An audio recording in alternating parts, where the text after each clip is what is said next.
टाळ्या याच्या नंतर वाजवा.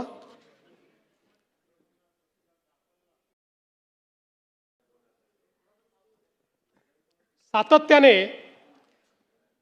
या संदर्भात अटी शर्ती आहे तशी मागणी होत होती. आज जवळपास आमच्या रणधीर सावरकरांच्या नेतृत्वात महायुतीचे सर्व आमदार मला भेटले आणि त्यांनी सगळ्यांनी मागणी केली की ही 50,000ची अट तुम्ही काढून टाका. त्यावेळी त्यांनाही मी आकडेवारी दाखवली. मी त्यांना सांगितलं की अट काढल्याने आमच्यावर 3-4 हजार कोटीचा भुर्दंड येईल. फार येईल असं नाही, 4,000 कोटीचा येईल, 5,000 कोटीचा येईल. पण शिस्तीचा भाग म्हणून ही आणलेली आहे. मी त्यांना दाखवलं की समजा 1 लाखापर्यंत नेली तर 2 लाखच शेतकरी असे राहतात की ज्यांच्यावर त्या ठिकाणी त्यांना याचा फायदा मिळत नाही. पण तरी देखील सगळ्यांचं मत होतं की 2 लाखच शेतकरी का सोडतात. केवळ त्याच्याकरता शेतकऱ्यांमध्ये अशी भावना होईल की कोणाला ठेवलं आणि कोणाला वगळलं. त्यामुळे मी आर्थिक शिस्त सांगत होतो आणि ते लोक मला हे सांगत होते की आपण व्यापक विचार केला पाहिजे आणि शेवटी लोकशाही आहे. त्यामुळे लोकशाहीमध्ये त्यांचा व्यापक विचार मी मान्य केला. आणि आता हे जे महात्मा फुले कर्जमाफी योजनेतले जे लोक होते ज्यांना 50,000 रुपयापर्यंत आपण म्हटलं होतं त्यांनाही 2 लाखापर्यंत कर्जमाफी झाली. आणि त्यासोबत 26-27चा जो नियम आहे तोही वगळण्यात येईल.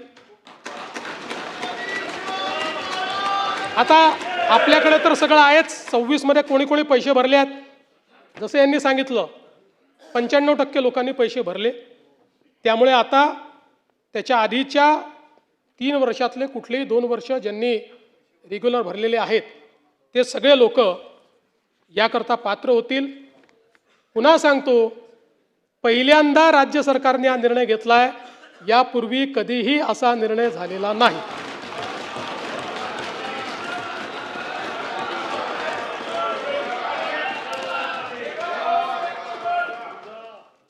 कापसाच्या खरेदीच्या संदर्भात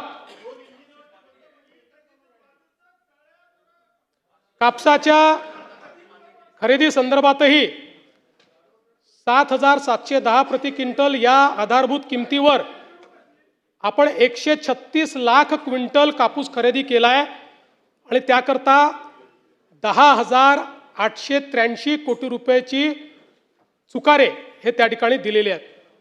सोयाबीनच्या संदर्भात 3,198 कोटी किमतीचा 6 लाख टन सोयाबीन आपण खरेदी केली आहे.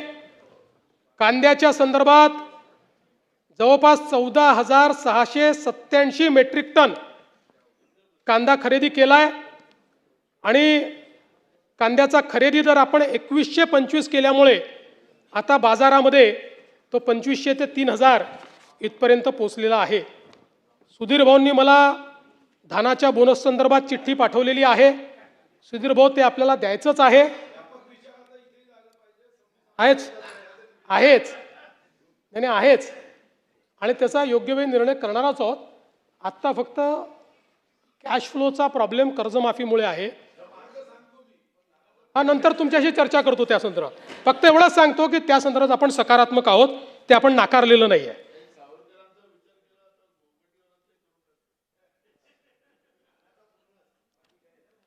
अध्यक्ष महोदय, काही सदस्यांनी हे जे काही लोड शेडिंग आमच्याकडे होतं असं त्या ठिकाणी मांडलं.